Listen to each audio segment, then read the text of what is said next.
ปี30มังกร2026บทบันทึกการร่วมมือระหว่างนครหลวงเวียงจันทน์และนครหลวงฮานอยระยะปี2026 2030บทบันทึกการร่วมมือระหว่างนครหลวงเวียงจันทน์และแขวงแข่งหัวระยะปี2024 2028และบทบันทึกการร่วมมือระหว่างนครหลวงเวียงจันทน์และนครโฮจิมินห์ระยะปี2026 2030สนั่นสหายอาจสะพังท้องศรีพันโดนกรรมการศูนย์กลางภาคเลขาคณะภาคประธานสภาประชาชนนครหลวงเวียงจันทน์จึงได้นำพาคณะผู้แทนขั้นสูงของนครหลวงเวียงจันทน์เดินทางมาเยี่ยมยามและเฮ็ดเวียกอยู่สาธารณรัฐสังคมนิยมเวียดนามระหว่างวันที่11-16 พฤษภาคม 2026โดยการต้อนรับของสหายนางเวียนแทงลงหัวหน้าของการคณะภาคนครหลวงฮานอยพร้อมโดยเอกอัครราชทูตลาวประจำเวียดนามและภาคส่วนเกี่ยวข้องให้การต้อนรับ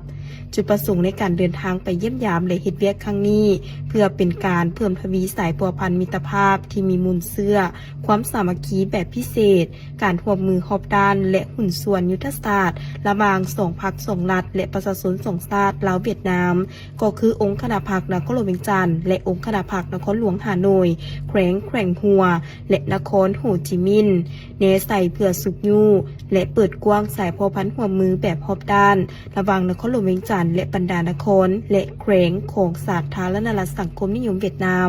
ในระยะใหม่ให้ก้าวเข้าสู่ล่วงลึกและเป็นรูปธรรมตัวจริง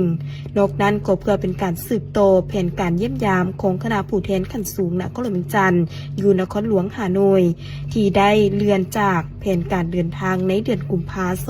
2026เพื่อพันขยายบรรดาเนื้อในบทบันทึกการร่วมมือระหว่างนครหลวงเวียงจันทน์และนครหลวงฮานอยที่ได้ลงนามร่วมกันระยะปี2026 และเพื่อเป็นการทบทวนตีราคาการร่วมมือระหว่างนครหลวงเวียงจันทน์แขวงแข่งหัวและนครโฮจิมินห์ในระยะผ่านมา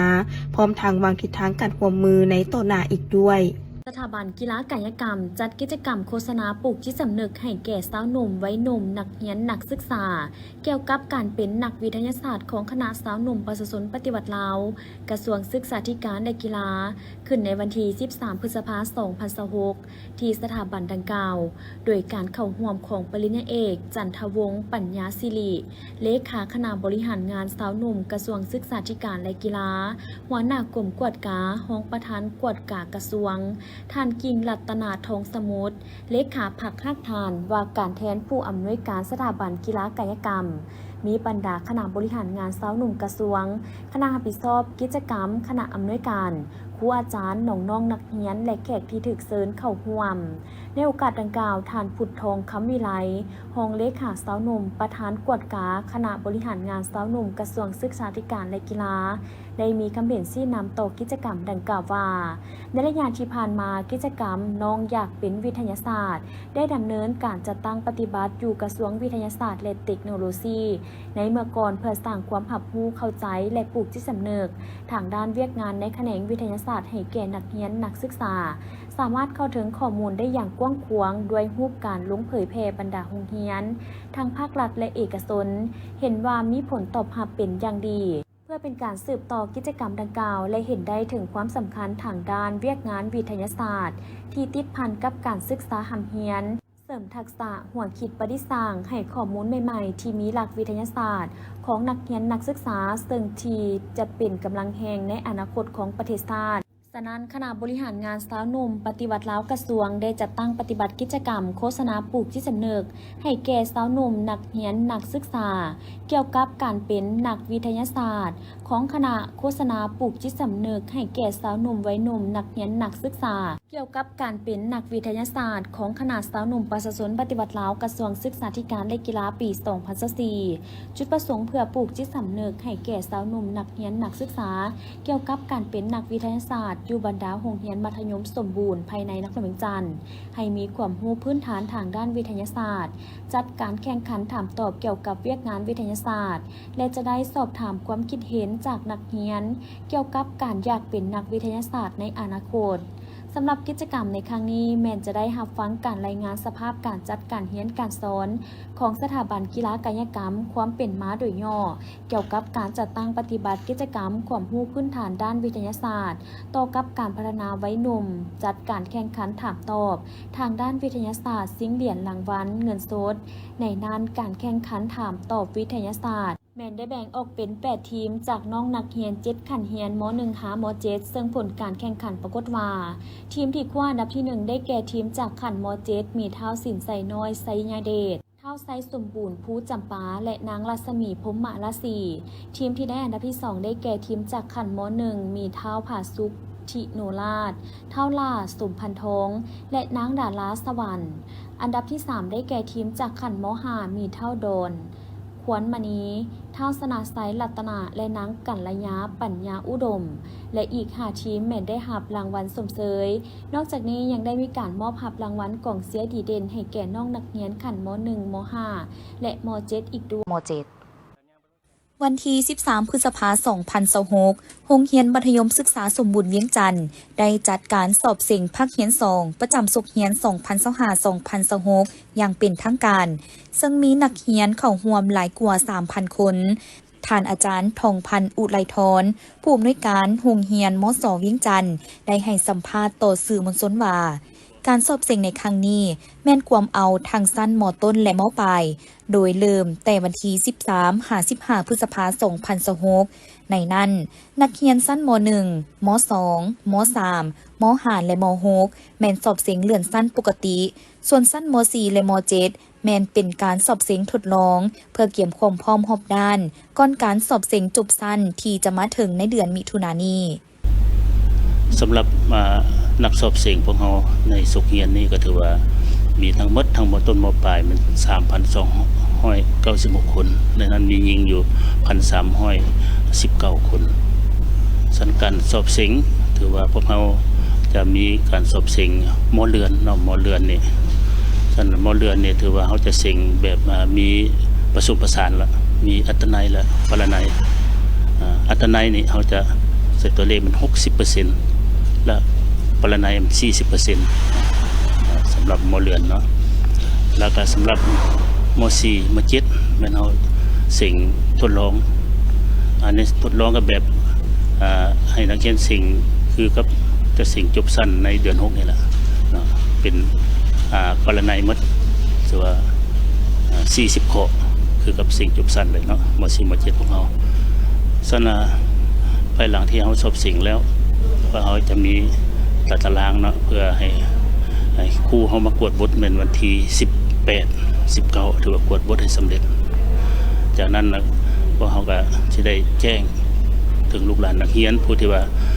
สิ่งตกหรือลด5คะแนนเนาะลด5ละเนาะจะมาสิ่งคือทั้งม.4 ม.7 พวกเขาหลังจากสิ่งทดลองแล้วเขาก็เป็นสืบต่อไม่เหียนแล้วก่อนจะเข้าสิ่งมื้อนี้พวกเขาก็ได้ให้ครูยามไปเผยแพร่อีกเนาะสนับถือว่าเรื่องระเบียบนี่เขาก็ถือเป็นสำคัญนั่นแหละสักเรียกห้องให้ผู้ปกครองระยะสิ่ง3มื้อนี้เนาะ13 14 15นี้ให้ผู้ปกครองติดตามลูกหลานเนาะในการมาสอบเสียงและอันใดที่ว่าลูกหลานผิดระเบียบการนุ่งถือเบาหรือว่าทรงผมต่างๆเนาะแล้วปึ้มบิ๊กซอแล้วก็เบิ่งสวยทางโรงเรียนให้มันครบก่อนจะออกเงินเนาะก่อนจะมาสอบเสียงนั้นแล้วก็เบิ่งสำคัญเรื่องโทรศัพท์พวกเขาก็ห้ามเนาะถ้าว่าระยะเสียงนี้ถ้าลูกหลานเอามากายบ่มาเล่นพวกเขาก็สิได้เอามาศึกษาอบรมมาแล้วเนาะตักเตือนให้ผู้เกี่ยวสั่นก็เฮียห้อยทั้งผู้ปกครองเบิ่งสวยเนาะเรื่องโทรศัพท์ต่างๆนี่ล่ะยามเสียงก็บ่อยากให้ถูกยึดถูกจับได้ก็สิถูกตัดคะแนนไปอย่างนั้นเนาะสำหรับการสอบเสียงภาคเรียน 2 สั้นม. 1 ถึงม. 6 ยกเว้นม. 4 แม่นสอบเสียงทั้งหมด9วิชาคือวิชาภาษาลาววรรณคดีภูมิศาสตร์เคมีศาสตร์ฟิสิกส์ศาสตร์ภาษาอังกฤษชีววิทยาคณิตศาสตร์ประวัติศาสตร์และวิชาศึกษาพลเมืองส่วนการสอบเสียงทดลองสั้นม. 4 และม. 7 แม่นสอบเสียงทั้งหมด5วิชาคือวิชาภาษาลาววรรณคดีกลุ่มวิทยาศาสตร์สังคมกลุ่มวิทยาศาสตร์ธรรมศาสตร์คณิตศาสตร์และวิชาภาษาอังกฤษ โดยทางโรงเรียนได้ตั้งเป้าหมายให้นักเรียนสอบเสียงเลื่อนสั้นและจบสั้นให้ได้ห้อยส่วนห้อยในปีนี้เจ้าหน้าที่กองบัญชาการปกส.แขวงบ่อแก้วได้เอาใจใส่เพิ่มทวีความเข้มงวดในการสกัดกั้นและต้านอาชญากรรมทางเทคโนโลยีดังนั้นในระหว่างวันที่4-5 พฤษภาคม 2026 ผ่านมาเจ้าหน้าที่ปกส.แขวงบ่อแก้วได้เคลื่อนไหวมั่งกลุ่มแก๊งส่อโกงทรัพย์ทั้งโทรคมหรือ call center อยู่เมืองห้วยทรายสามารถกักตัวผู้ถูกหาได้ทั้งหมด71 คนในวันที่4 พฤษภาคม 2026จับได้47 คนในนี้มีคนจีน36 คนเมียนมา11 คนมาวันที่5 พฤษภาคม 2026จับได้24 คนเป็นคนจีน17 คนเมียนมา7 คนและอยู่เมืองต้นเพิงในวันที่11 พฤษภาคม 2026เจ้าหน้าที่ได้สืบต่อขยายผลและเข้าบุกมั่งสามารถกักตัวผู้ที่มีส่วนเกี่ยวข้องได้159 คนประกอบมีคนลาว106 คนเมียนมา34 คนจีน9 คนฟิลิปปินส์5 คนมาเลเซีย4 คนและอินโดนีเซีย1 คนผ่านการปฏิบัติงานในครั้งนี้เจ้าหน้าที่สามารถกักตัวผู้ถูกหาได้ทั้งหมด230 คนและสามารถยึดได้ของกลางคอมพิวเตอร์โทรศัพท์มือถือและซิมการ์ดจำนวนหลายในปัจจุบันเจ้าหน้าที่กำลังสืบสวนสอบสวนเพื่อซอกหาผู้ร่วมขบวนการและดำเนินคดีตามขั้นตอนการดำเนินคดีตามระเบียบกฎหมายในการลงกวดล้างในครั้งนี้แสดงให้เห็นว่ากลุ่มมิจฉาชีพยังคงมีการเคลื่อนไหวอย่างต่อเนื่องในรูปแบบการสร้างเครือข่ายสากลประชาชนควรมีสติระวังตัวต่อการสักส่วนเฮ็ดเวียกที่ได้เงินง่ายการโทรมาหลอกลวงจากเบอร์แปลกหน้าหรือการให้ข้อมูลส่วนตัวทางออนไลน์ในวันที่ 11 พฤษภาคม 2026 คณะทีมงานขนครัวของสถาบันวิทยาศาสตร์เศรษฐกิจและสังคมแห่งชาติได้ลงเคลื่อนไหวเก็บกำข้อมูลอยู่เมืองสังทองในหัวข้อศึกษาท่าแห่งในการพัฒนาธุรกิจท่องเที่ยวด้านกสิกรรมอยู่สปป.ลาวโอกาสดังกล่าวทานอาทรไซอุดมกรรมการพรรคเมืองหัวหน้าห้องการวัฒนธรรมและการท่องเที่ยวเมืองสังทองให้รายงานฮู้ว่าเมืองสังทองมี35บ้านมีพลเมือง 34,336 คนมีเนื้อที่ปลูกฝังด้านกสิกรรมทั้งหมด 1830 เฮกตาร์มีความอุดมสมบูรณ์เหมาะสมแก่การทำการผลิตด้านกสิกรรมของประชาชนซึ่งผ่านมามีนักธุรกิจเข้ามาลงทุนพัฒนาโดยประกอบมี5ฟาร์มคือฟาร์มพาเจริญปลูกผักหมักไม้ปลอดสารพิษบ้านอ่างน้อยฟาร์มโอโกเอเชียปลูกพืชผสมประสานผักปลอดสารพิษบ้านโคกเพิงฟาร์มบริษัทส่งเสริมกสิกรรมลาวจีนปลูกหมักเพชรใหญ่หมักเขือบ้านโคกเพิงบริษัทยงเซินปลูกกล้วยบ้านกัวแหล่งท่องเที่ยวอาซาสเตโบทั่วเมืองสังทองมีแหล่งท่องเที่ยวธรรมชาติวัฒนธรรมและประวัติศาสตร์จำนวน19แห่งมีเฮือนพักทั้งหมด17แห่งร้านอาหารกินดื่ม18แห่งร้านบันเทิง2แห่งส่วนอาหารรีสอร์ทและฟาร์มมี4แห่งนอกจากนี้เมืองสังทองยังได้กำหนดเขตพัฒนาออกเป็น3เขตคือ 1. เขตการพัฒนาเรียบตามแม่น้ำตอนมี16บ้านเป็นเขตปลูกข้าวปลูกผักและเขตการท่องเที่ยวทางประวัติศาสตร์และธรรมชาติ 2. เขตการพัฒนาเรียบเส้นทาง R11 มี13บ้านเป็นเขตอุตสาหกรรมการค้าการบริการท่องเที่ยวแม่น้ำคองส้มตะเวนตกยามแล้งและการผลิตกสิกรรม 3. เขตเรียบตามสายน้ำสั่งมี6บ้านเป็นเขตเลี้ยงสัตว์ใหญ่ปลูกพืชอุตสาหกรรมและการท่องเที่ยวทางธรรมชาติพร้อมเดียวกันนี้เมืองสังทองยังได้วางคาดหมายการพัฒนาการท่องเที่ยวซึ่งได้กำหนดแผนงานโครงการรวมทั้งหมด9โครงการในนี้ได้เขียนบทเสนอโครงการสำเร็จ2โครงการโครงการสำรวจและสร้างแผนผังน้ำตกตาดพักเสด็จเจ้าสุภานุวงศ์และดอนเจ้าบรรดานักธุรกิจได้ประกอบส่วนการพัฒนาอย่างตั้งหน้านอกจากนั้นยังมีนักธุรกิจเข้ามาเซ็นสัญญาในการพัฒนาการท่องเที่ยวเลียบตามแม่น้ำโขงการบริการทางผ่าน2จุดคือท่องเที่ยวเลียบแคมแม่น้ำโขงอยู่บ้านห้วยล่าและด่านประเพณีบ้านโคกแห่ในซุ่มปีผ่านมาเมืองสังทองได้มีนักท่องเที่ยวเข้ามาเฉลี่ย 2,709 เถื่อคนต่างประเทศ519 คนสามารถสร้างรายได้จากนักท่องเที่ยวเฉลี่ยได้1 ตื้อกว่ากีบโอกาสดังกล่าวท่านนางดอกฟ้าศรีโยธา ห้องหัวหน้าสถาบันขนครัวพัฒนาวิสาหกิจสถาบันวิทยาศาสตร์เศรษฐกิจและสังคมแห่งชาติพร้อมด้วยคณะยังได้ลงสำรวจเก็บกำข้อมูลอยู่แหล่งท่องเที่ยวอาซาสเตโบและฟาร์มพาเจริญบ้านอ่างน้อยอีกด้วย องค์การกระแดงแห่งชาติลาวจัดพิธีเปิดโครงการสร้างความเข้มแข็งด้านการเกี่ยมความพร้อมรับมือเหตุฉุกเฉินในโรงเรียนและชุมชนอย่างเป็นทางการอยู่4แขวงคือแขวงสวรรณเขตแขวงคำมวนแขวงเสียงขวางและแขวงบริกำไซภายใต้การมอบหมายจากคณะนำองค์การกระแดงแห่งชาติลาวโดยการเข้าร่วมของท่านบุญยงพรหมจักรห้องหัวหน้าห้องการคนขวยแหล่งทุนและช่วยเหลือบรรเทาทุกข์องค์การกระแดงแห่งชาติลาวมีคณะนำแขวงเมืองและต่างหน้าจากองค์การกระแดงสวิตประจำลาวคณะนำเมืองกระแดงเมืองพร้อมด้วยภาคส่วนเกี่ยวข้องจากแขวงและเมืองเข้าร่วมโครงการนี้จะได้จัดตั้งปฏิบัติอยู่ใน4แขวง6เมือง30บ้านคือแขวงสวรรณเขต5บ้านของเมืองเซโปนแขวงคำมวน10บ้านของเมืองนากายและเมืองคูนคำแขวงเสียงขวาง5บ้านของเมืองคำและแขวงบริคำไซ10บ้านของเมืองเวียงทองและเมืองคำเกิดเพื่อยกระดับความรู้ทักษะและความพร้อมในการรับมือกับภัยพิบัติหรือเหตุการณ์ฉุกเฉินให้แก่นักเรียนและประชาชนในชุมชนพร้อมกันนั้นยังเน้นใส่การฝึกอบรมการจัดตั้งแผนห้องหับภัยพิบัติและการทดลองสถานการณ์จริงเพื่อให้ทุกฝ่ายสามารถร่วมมือแก้ไขสถานการณ์ได้อย่างทันเวลาในพิธีเปิดท่านบุญยงพรหมจักรได้เน้นถึงความสำคัญของการสร้างความพร้อมรับมือฉุกเฉินโดยเฉพาะในโรงเรียนและชุมชนซึ่งเป็นจุดสำคัญในการลดผ่อนความสูญเสียและผลกระทบจากภัยพิบัติโครงการดังกล่าวได้รับการสนับสนุนงบประมาณจากองค์การกระแดงสวีทซึ่งประกอบด้วยกิจกรรมหลักประกอบด้วยสร้างความพร้อมด้านการช่วยเหลือเงินสดและความสามารถในการประเมินความต้องการเบื้องต้นให้แก่องค์การกระแดงแขวงยกระดับความสามารถของคณะนำองค์การกระแดงแขวงด้านภาวะผู้นำการคุ้มครองบริหารจัดการและการส่งเสริมการมีส่วนร่วมของชุมชนการยกระดับขีดความสามารถด้านการเกี่ยมความพร้อมในขั้นชุมชนรวมมูลค่า 562,866 สวิตฟรังระยะเวลาในการจัดตั้งปฏิบัติโครงการเดือนกรกฎาคม 2025-2029 เพื่อให้การดำเนินกิจกรรมให้บรรลุผลสำเร็จตามแผนพิธีเปิดโครงการในครั้งนี้แม้นมีความสำคัญในการยกระดับความปลอดภัยและความพร้อมของชุมชนในการรับมือกับภาวะฉุกเฉินในอนาคตในวันที่ 11 พฤษภาคม 2026 ที่ศาลประชาชนสูงสุดทานไพวีศรีบัวลีภาประธานศาลประชาชนสูงสุดได้ให้เกียรติต้อนรับการเข้าเยี่ยมคำนับของท่านนางอันนาเอสเตอร์เวียนวานเดสเอกอัครราชทูตแห่งสาธารณรัฐกูบาประจำลาวพร้อมคณะ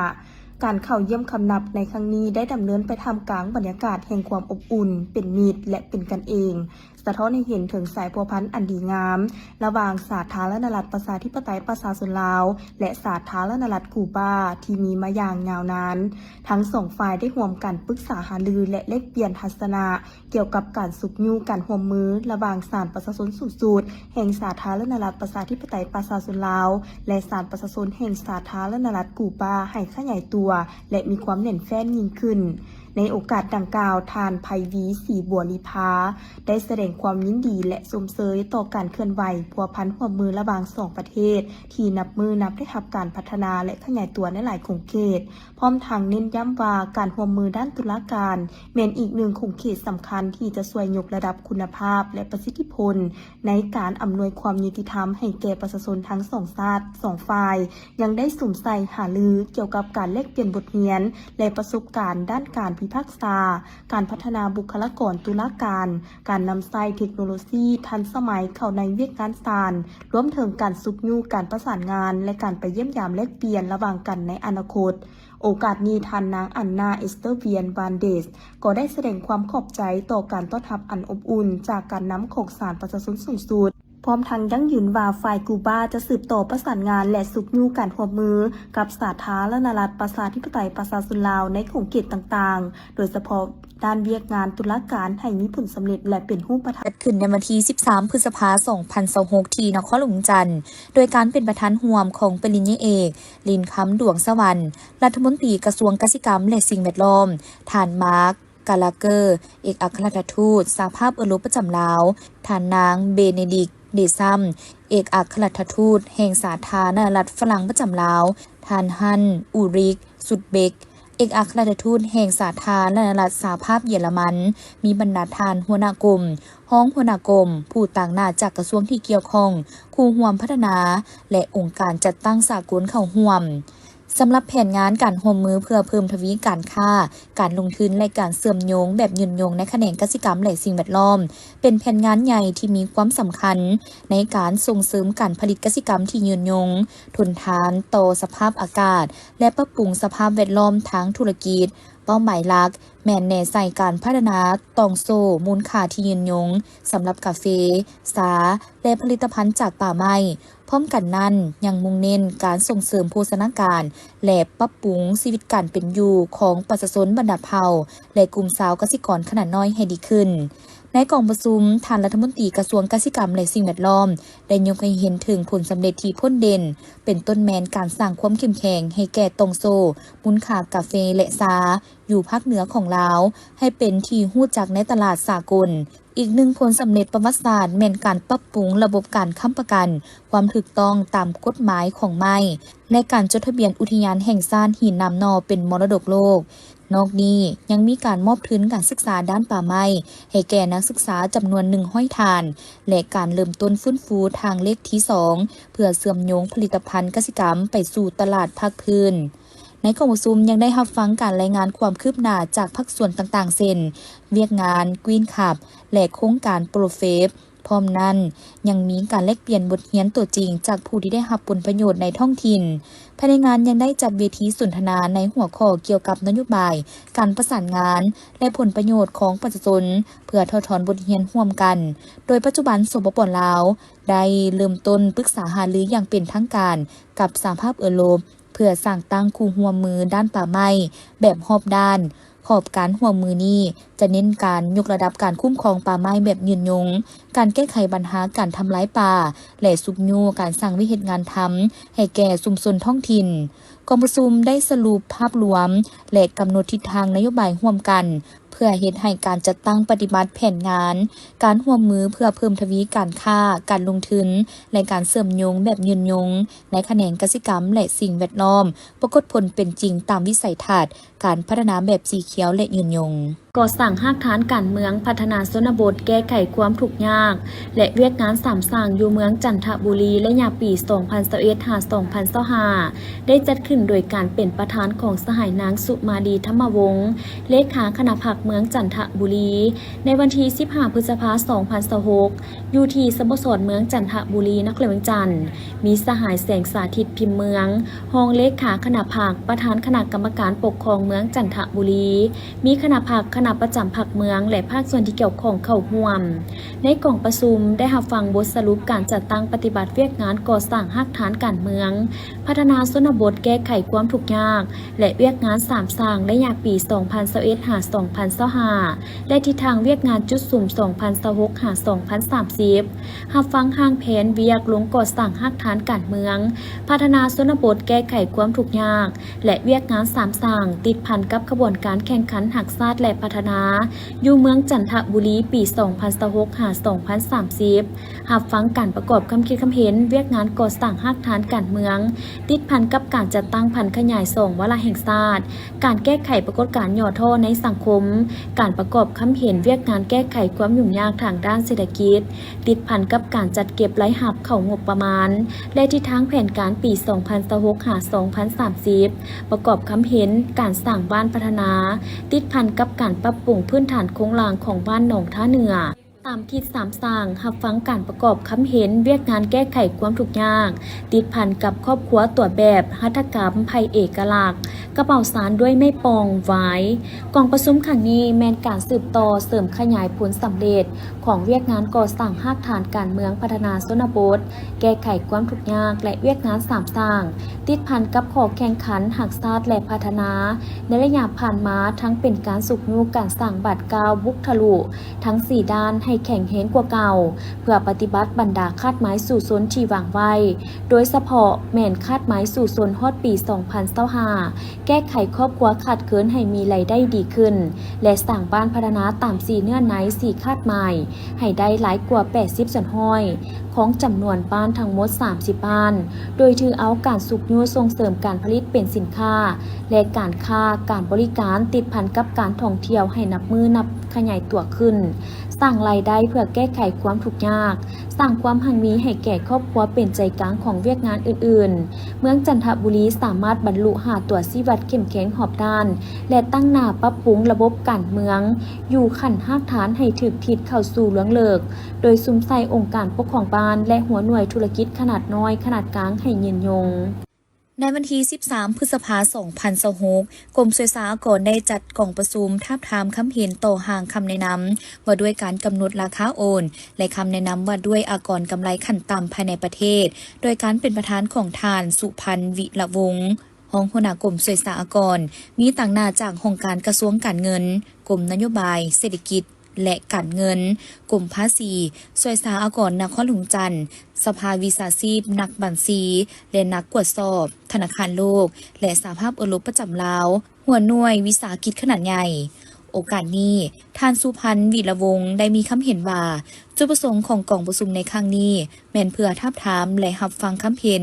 จากบรรดาท่านทางภาครัฐและเอกชนต่อเนื่องในห่างคำแนะนำว่าด้วยการกำหนดราคาโอนและคำแนะนำว่าด้วยอากรกำไรขั้นต่ำภายในประเทศซึ่งเป้าหมายแม่นเพื่อเป็นการคุ้มครองการคิดไล่การเก็บการแจ้งและติดตามกวดกาการจัดตั้งปฏิบัติการกำหนดราคาโอนระหว่างกลุ่มบริษัทข้ามชาติและการซ่องหาอากรกำไรขั้นต่ำส่วนเพิ่มภายในประเทศซึ่งการทาบทามได้ลงลึกถึงความหมายของการกำหนดราคาโอนและอากรกำไรขั้นต่ำภายในประเทศการกำหนดราคาโอนอัตราอากรกำไรขั้นต่ำต่างๆความสำคัญของการกำหนดราคาโอนและอากรกำไรขั้นต่ำภายในประเทศความจำเป็นของการกำหนดราคาโอนเพื่อสกัดกั้นการเคลื่อนย้ายกำไรบริษัทข้ามชาติมักอาศัยส่องว่างในระยะที่บ่มีระเบียบการคุ้มครองเพื่อเคลื่อนย้ายกำไรหรือดัดปรับมูลค่าการสนองบริการระหว่างบริษัทในกลุ่มของตนเพื่อหลีกเลี่ยงอากรเพื่อให้สอดคล้องกับมาตรฐานสากลการเปรียบเทียบราคาให้เป็นราคาตลาดการคุ้มครองการแจ้งมอบเพื่อให้เป็นบ่อนอิงในการคุ้มครองการคิดไล่การเก็บการแจ้งมอบและติดตามกวดกาธุรกรรมระหว่างกลุ่มบริษัทข้ามชาติการมีนิติกรรมนี้ยังเป็นบาดก้าวสำคัญของแหล่งไหลหับใหม่ของงบประมาณแห่งรัฐพร้อมเดียวกันนั้นก็เพื่อเฮ็ดให้มีความโปร่งใสยุติธรรมและสามารถรองรับการประกาศใช้กฎหมายว่าด้วยอากรรายได้ฉบับใหม่อย่างมีประสิทธิภาพในกองประชุมผู้เข้าร่วมได้สุ่มใส่ประกอบคำคิดคำเห็นอย่างกงไปกงมาโดยยกปัญหาความเป็นจริงที่เกิดขึ้นหรือปัญหาที่พบเห็นรวมทั้งข้อสะดวกข้อยุ่งยากข้อเสนอเพื่อแนใส่ปรับปรุงห่างคำแนะนำดังกล่าวให้มีเนื้อในครบถ้วนสามารถเป็นบอนอิงในการจัดตั้งปฏิบัติได้อย่างถูกต้องสอดคล้องแทบเหมาะกับสภาพตัวจริงในแต่ละระยะในวันที่ 14 พฤษภาคม 2026 นี้ปริญญาเอกอรุณไสยสุนทรราชเลขาพรรคแขวงประธานสภาประชาชนแขวงจำปาสักพร้อมด้วยคณะได้เดินทางเยี่ยมยามและเฮ็ดเวียกอยู่แขวงอัตตปือโดยมีฐานบุญถึงดวงสวรรค์เลขาพรรคแขวงประธานสภาประชาชนแขวงอัตตปือพร้อมด้วยคณะนำแขวงให้การต้อนรับอย่างอบอุ่นในโอกาสดังกล่าวคณะได้ลงเยี่ยมยามพื้นฐานโครงสร้างและเขตการผลิตกสิกรรมในนั้นมีจุดก่อสร้างตลาดชุมชนและศูนย์พัฒนากสิกรรมบ้านห่มเมืองสนามไซพร้อมกันนี้ยังได้รับฟังการรายงานจากฐานกงใจสีดาฟงหัวหน้าแผนกกสิกรรมและสิ่งแวดล้อมแขวงอัตตปือเกี่ยวกับผลการดำเนินเวียกงานด้านกสิกรรมที่สามารถบรรลุผลสำเร็จในหลายด้านในโอกาสนี้ปริญญาเอกอรุณไสยสุนทรราชได้แสดงความสมเสยต่อกับการนำของแขวงอัตตปือที่สามารถขับเคลื่อนเวียกงานการพัฒนาได้อย่างเป็นรูปธรรมพร้อมกันนี้คณะแขวงจำปาสักยังได้มอบเบี้ยไม้แมคคาเดเมียจำนวน 1,500 เบี้ยมูลค่า30ล้านกีบให้แก่แขวงอัตตปือเพื่อนำไปทดลองปลูกสร้างเป็นส่วนตัวแบบและขยายพันธุ์ในอนาคตแมคคาเดเมียเป็นพืชเศรษฐกิจมูลค่าสูงที่กำลังเป็นที่ต้องการของตลาดโลกโดยเฉพาะในกลุ่มอาหารสุขภาพและสินค้าพรีเมียมนอกจากจะมีราคาที่จำหน่ายสูงยังสามารถนำไปแปรรูปเป็นหลายผลิตภัณฑ์เช่นถั่วอบ น้ำนม น้ำมัน และเบเกอรี่พร้อมทั้งสามารถสร้างรายรับได้ระยะยาว เนื่องจากเป็นพืชที่ให้ผลผลิตได้หลายสิบปี และมีท่าแหงในการพัฒนาเป็นสินค้าส่งออก จากนั้นคณะนำของแขวงจำปาสักยังได้เข้าเยี่ยมชมอนุสรณ์สถานที่มั่นการปฏิบัติเขตภาคใต้บ้านอุดมไซเมืองสนามไซแขวงอัตตปือซึ่งเป็นสถานที่ประวัติศาสตร์ที่สำคัญของขบวนการปฏิวัติลาวในระยะต่อสู้เพื่อกอบกู้เอกราชแห่งในวันที่ 15 พฤษภาคม 2026 นี้เมืองคำแขวงเสียงขวงได้จัดพิธีสร้างกระบวนการออกแห่งงานอนามัยรวมอย่างเป็นกระบวนฟุดฟื้นและก้งควงภายใต้การนำพาสีนำของการนำเมืองคำพร้อมโดยพนักงานรัฐกรและประชาชนอ้อมข้างเมืองเข้าร่วมการสร้างกระบวนการออกแห่งงานอนามัยรวมในครั้งนี้แม่นเพื่อคำนับตอนเนื่องในโอกาสที่จะจัดพิธีประกาศสร้างตั้งตาแสงภายในเมืองและวันอื่นๆที่สำคัญของพรรคของชาติให้มีเนื้อในความหมายสำคัญอันลึกซึ้งซึ่งการออกแห่งงานรวมในครั้งนี้ยังได้พร้อมกันเก็บขี้เหงื่อสิ่งเศษเรือเรียบตาม2ฝักทางเลขที่7เลขที่14ตัดหญ้าตามเดินสำนักงานห้องการและเดินอนุสรณ์สถานประทัดไกรสนพรหมวิหารทั้งนี้ก็เพื่อเฮ็ดให้ภายในเมืองมีความเป็นระเบียบเรียบร้อยมีความสะอาดสวยงาม